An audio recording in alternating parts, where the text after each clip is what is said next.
13 বছর পর আবার বিশ্বকাপ ভারতবর্ষের মাটিতে এলো, এবং এই 13 বছর পর বিশ্বকাপ যে ভারতের মাটিতে এসছে তার সব থেকে বড় কাণ্ডারি কে? কেউ বলছেন রোহিত শর্মা, আবার কে কেউ আবার বলছে না বিরাট কোহলি, কেউ বলছেন বিরাট কোহলি নয়, সূর্যকুমার যাদবের ওই ক্যাচটা, কেউ আবার বলছেন না আকসার প্যাটেল যদিও সেই সময় না এসে ওরকম দুর্দান্ত স্টেবিলিটি দিত ব্যাটিং এ তাহলে হয়তো হতো না। আবার কেউ বলছেন সবকিছুই ভুল, সব থেকে বড় হাত কাণ্ডারি তিনি হচ্ছেন রাহুল দ্রাবিড়। কেন কি সে এইভাবে টিমটাকে তৈরি করেছে যে আজকে বিশ্বকাপ দুবার ফাইনালে পৌঁছালো এবং একবার বিশ্বকাপ ভারতের মাটিতে এলো। কিন্তু আমি বলবো না, বিশ্বকাপ জয়ের সব থেকে বড় কাণ্ডারি আমাদের যদি কেউ হয়ে থাকে তিনি হচ্ছেন, নিচে ছবি দেখুন, ইয়েস, বিশ্বকাপের ভারতবর্ষের মাটিতে আসার পেছনে যার সব থেকে বড় প্রাধান্য রয়েছে, যার সব থেকে বড় হাত রয়েছে, তিনি আর কেউ নন, আমাদের ছবি রয়েছে নিচে দেখুন। এবার আপনারা আমাকে অনেকে গালাগাল দেবেন, বলবেন কি চ্যাংড়ামো হচ্ছে, এটা কি এবং কথা হলো, এটা কি চ্যাংড়ামো কথা, এরকম বলবেন। সূর্যকুমার যাদব যে ওই সময় ডেভিড মিলারের ক্যাচ নিয়ে প্রায় বিশ্বকাপটা লুফে ফেলেছিল, সে কাণ্ডারি নয়। যে অক্ষর পটেল এত সুন্দর ব্যাট করে স্টেবিলিটি দিল, সে কাণ্ডারি নয়। যে বিরাট কোহলি সারাক্ষণ নিজেকে ক্রিজে ধরে রেখে বড় ম্যাচে বড় প্লেয়ারের পরিচয় দিল, সে কাণ্ডারি নয়। যে রোহিত শর্মা এত বড় ক্যাপ্টেন, এত সুন্দর ক্যাপ্টেনশিপ করলো, সে কাণ্ডারি নয়। যে হার্দিক পান্ডিয়া সঠিক সময়ে এসে ক্লাসেনের উইকেটটা নিল, সেও কাণ্ডারি নয়। রাহুল দ্রাবিড়ের মতো এত সুন্দর ভদ্র কোচ যে পিছন থেকে টিমটাকে এত শক্তিশালী তৈরি করেছে, সেও কাণ্ডারি নয়। আর যে কিনা মাঠে যায়নি, যে কিনা একটা শুভেচ্ছা বার্তা দেয়নি ফাইনালের দিন, সে হয়ে গেল কাণ্ডারি। আর এটা চ্যাংড়ামো ছাড়া আর কি? এটাই তো আপনারা বলছেন। কিন্তু হ্যাঁ, আমি বলবো এই যে ভদ্রলোকের ছবি আপনারা নিচে দেখছেন, তিনি যে কোনো শুভেচ্ছা বার্তা দেননি এবং মাঠে যাননি, এটার জন্যই আজকে আমরা 13 বছর পর আবার নিজেদের ঘরে বিশ্বকাপ পেয়েছি। এটার কোনো খামতি নেই বা এটার কোনো কিন্তু খণ্ডন করার মতো আপনাদেরকে আমি জায়গা দেব না, প্রমাণ দিয়ে বুঝিয়ে দেবো। মনে করুন 2023 সালের নভেম্বর মাস ওডিআই বিশ্বকাপের ফাইনাল, যে ফাইনালে দুর্দান্ত প্রায় 10টা ম্যাচ টানা জিতে টিম ইন্ডিয়া ফাইনালে উঠেছিল, সবাইকে দুর্মুষ করে দিয়েছিল, সেই টিম ইন্ডিয়াকে নাখানি চোবানি খেতে হয়েছিল অস্ট্রেলিয়ার সাথে ফাইনালে। কেন কি মাঠে উপস্থিত ছিলেন স্বয়ং, ছবি দেখুন।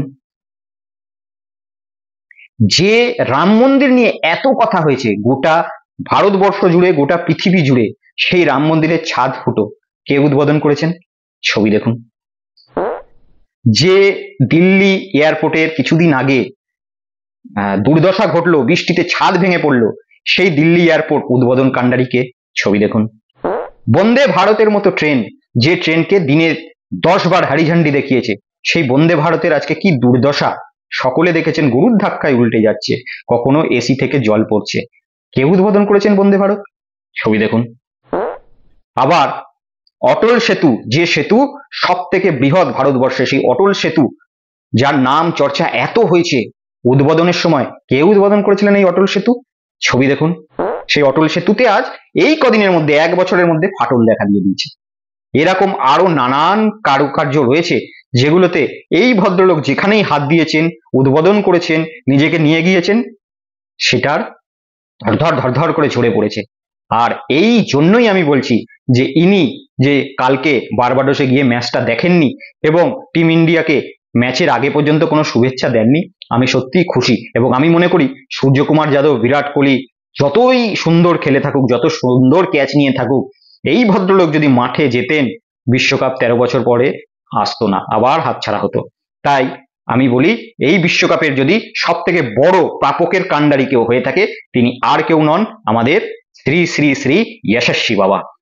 এই যশস্বী বাবার এখন আরেকটি নাম হয়ে গিয়েছে, ভারতবর্ষে অনেকে এনাকে পানৌতি চাচা বলে ডাকছেন। আর সত্যি পানৌতি, যে জিনিসে হাত লাগিয়েছে, ভারতবর্ষের অর্থনীতি থেকে শুরু করে ভারতবর্ষের সমস্ত জিনিস, নিট পরীক্ষা যে এত নাম ছিল সেটাকে কেলেঙ্কারি করে শেষ করে দিয়েছে। মেডিসিনের দাম বেড়ে গিয়েছে, সমস্ত মেডিসিন, ইলেকট্রাল বন্ড থেকে শুরু করে সবকিছু যেটাতে এই ভদ্রলোক হাত লাগিয়েছে, রিমোট টিপেছে, হাড়িঝান্ডি দেখিয়েছে, উদ্বোধন করেছে, সেটারই লঙ্কা লেগে গিয়েছে, পানৌতি লেগে গিয়েছে। রাম মন্দির আজকে রামের কক্ষে স্বয়ং জল পড়ছে পানৌতি চাচার হাত ধরে উদ্বোধন করার জন্য কিনা জানি না, তবে এটা দেখছি যে যে জায়গাতেই হাত লাগিয়েছে সেই জায়গাতেই সর্বনাশ করে দিয়েছে।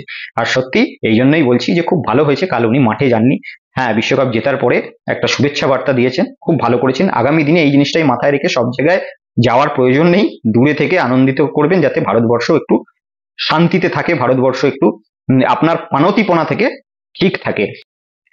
যাই হোক, আর বেশি কিছু বলবো না।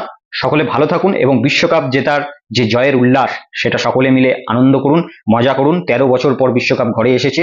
খুব সম্ভবত গত নভেম্বরেই আমরা বিশ্বকাপ পেতাম, কিন্তু এই বললাম পানতি চাষা যদি মাঠে না যেতেন ভালো হতো, সেদিনই পেয়ে যেতাম। যাই হোক, এবছর আর বেশি সময় অপেক্ষা করতে হলো না, বিশ্বকাপের স্বাদ খুব ভালো মতো পেয়েছি। আগামী দিনে সকলে আবার বিশ্বকাপ জয় করব, এটা মিলেই আনন্দে থাকবো। সকলে ভালো থাকুন, সুস্থ থাকুন। জয় হিন্দ, জয় বাংলা, বন্দে মাতরম।